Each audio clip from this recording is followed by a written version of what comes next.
Hello there, internet! So I currently don't have a shirt on simply because I've just cut my hair and I haven't really got all the little crumbs off. But anyway, I wanted to do a little video today to talk to you about how what you think is the one thing holding you back could actually be your greatest asset. Now, as always, I'm going to relate this to my own personal struggles with mental health issues like anxiety and depression.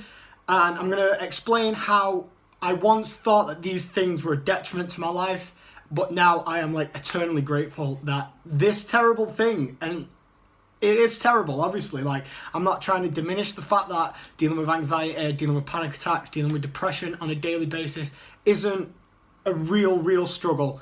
But for me personally, I realised that without these things, I may not have ended up in the position I'm in now. And the position I'm in now is one that I am super happy with. So let me explain a little bit.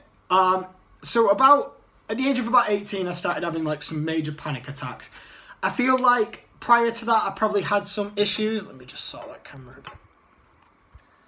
I feel like prior to that, I did have some issues with anxiety and stuff like that, and definitely with depression. I remember when I finally went to the doctors to talk about my depression, she explained like, oh, have you been feeling like this recently? And I was like, I thought that's just how people felt. Like I thought that was the normal mode. I thought it was just the regular way to live. I thought everyone just felt like crap all the time. But yeah, so at about the age of 18, I started having some serious panic attacks, and this started to chew at my life in big ways. So I found it difficult to leave the house. I didn't leave the house for like 6 months nearly.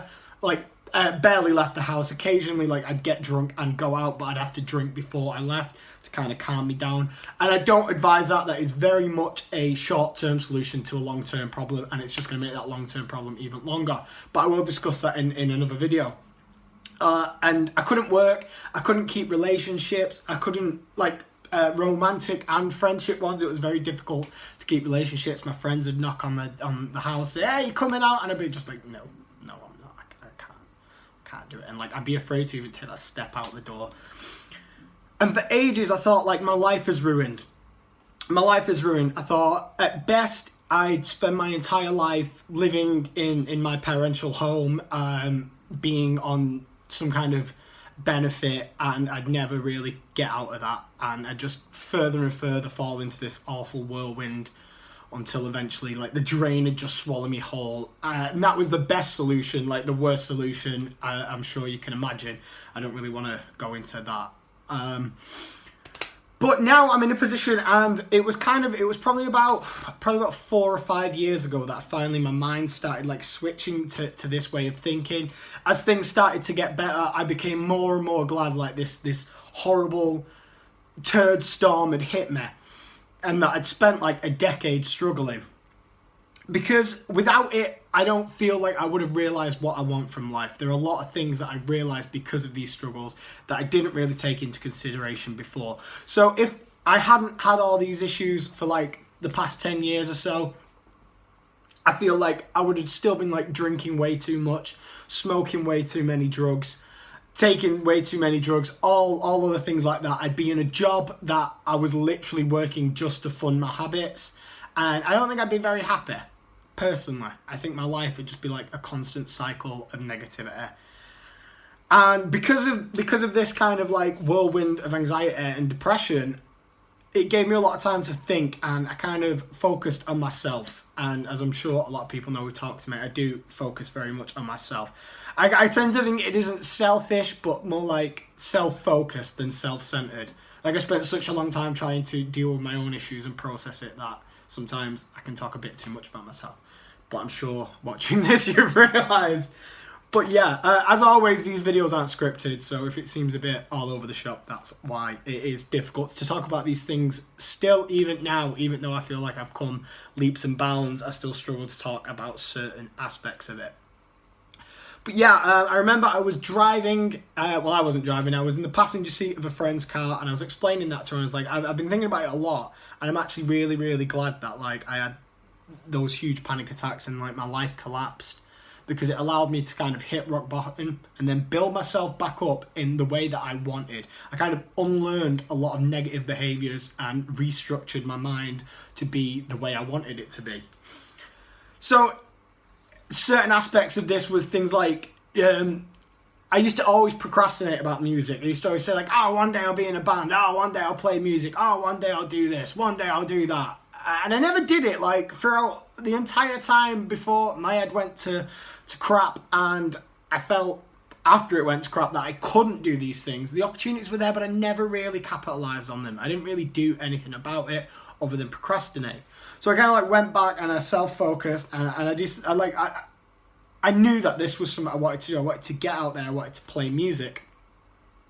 So that was a big part of it. So thinking about that, thinking about the kind of the barrier of anxiety, there was an excuse there in that, like, so no longer could I say, oh, the reason I'm not doing it is blah, blah, blah. The reason I wasn't doing it, I felt, was because of my anxiety. And that was something that was clear and defined and something I could tackle. And that's what it did. And it's the same with other things. It's the same with like jobs and stuff like that. I have a very low threshold for doing jobs I don't like. And that's not necessarily a positive thing, but for me it has been. Or in as much that I have a very low threshold for not being taken advantage of, let's say. So, for example, and for obvious reasons, I won't name any names, I was hired by a company that sold instruments. I was going to be hired by a company that sold instruments. I had the interview, I had a little trial shift for 4 hours, met all the staff. I even sold a bunch of stuff on the trial shift, and they was like, no one sells that much on a trial shift. And they said, we love you, yeah, you're great. And say that was on the Wednesday. On the Saturday, I got a phone call saying, oh, could you come in on Monday for another trial shift? A full day trial shift now. And I was like, and this might sound bad, this might sound like I'm being a diva, but it was important to me. I said, well, why do I need to do another trial shift? Like, am I being paid for this trial shift? And they was like, well, no, but, you know, you'll be hired afterwards and then we'll start paying you. And I was like, well, why don't you just hire me and pay me?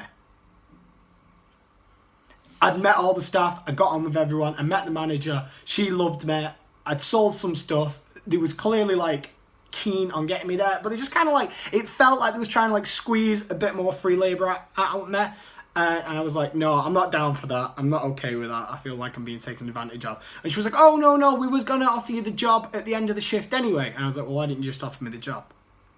I said, I'm sorry. She was like, why don't you come in and talk to us about it? I said, I'm sorry, I don't feel this company has my interests at heart in any sense, and I don't feel like I'd be comfortable working for a company.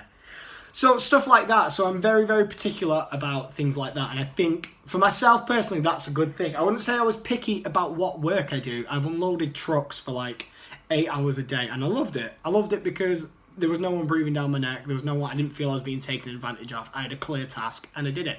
But I feel like I'm straying off the point a little bit now.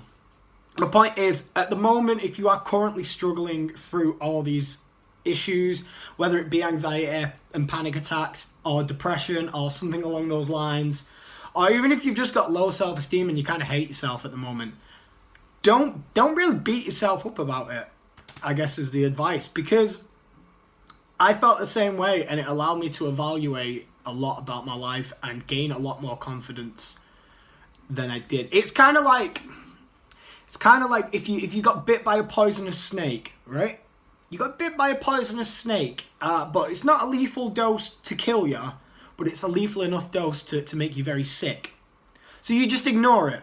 You just ignore it because it's enough to get by, and you just hope it'll eventually go away, but it never does. You have to extract the venom, and it'll be a painful process extracting that venom. I'm not going to lie. Like, you've got to like suck venom out of your blood. That's not cool. That's not going to be fun. But in the long run, it'll be better. I think that's a decent metaphor. I can say, not scripted, I just pulled this off the top of my head. But sometimes the scary things you have to face are what is going to make you stronger. It's going to make you a better person. It's going to make you be able to reach a position where you want to be. And that position, what you think that position may be right now, might not be the same position once you've got your head in a bit more of a stable place. For example, I always think in very black and white, full scale, yes or no, all or nothing terms. So for a long while it was kind of like, for example, well, if I can't go travelling the world for 3 years with no money because of anxiety, then what's the point in doing anything? And like, that's a stupid way to think. Or if I'm not going to become the world's biggest rock star, what's the point in playing music? Like, it's dumb. It's dumb. You find, as you grow, you find happiness and that's more important than this unreachable goal. I think I've been a bit like scattered with this. I don't think it's been really focused. I had like a lot of ideas in my head that was just like kind of knocking about, and I just kind of wanted to put it into a video, and hopefully it's helpful. But the take-home message is, at the moment you might be struggling, and it might seem like there's no light at the end of the tunnel, and it might seem really tough, and it might seem like things are never going to get better, and you might spend your days going, why did this happen to me? Why did this happen to me? But as the crazy religious people say, God has a plan, and I don't believe in God personally, but sometimes what seems bad at the time, and it seems like, why is this happening to me? Even 10 years down the line, like it was for me, it kind of like eventually just a light bulb clicked, and I'm like, I'm really glad I went through that struggle, because I'm a better person today for it. So just keep holding on. Just keep working at yourself. Keep getting better. And you'll be alright. You'll get there. Thank you all very much for watching. Again, sorry if it's been a bit scattered. Like I say, I don't script these things. I kind of want these discussions to be very fluent. I don't want to kind of... Because if I script it, then I'm going to end up sounding like a doctor or like a psychiatrist. And it's just going to be very kind of, here's what you need to do. Are you having these symptoms? So I just want it to be a bit more personal, a bit more open. So that's why I don't do it scripted.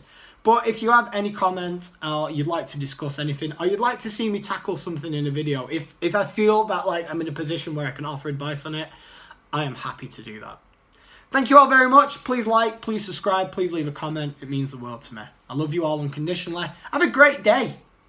Just for today. Even if you feel rubbish, just, no, today I'm going to have a good day. I'll worry about all that tomorrow. See you later. Bye-bye. Mwah.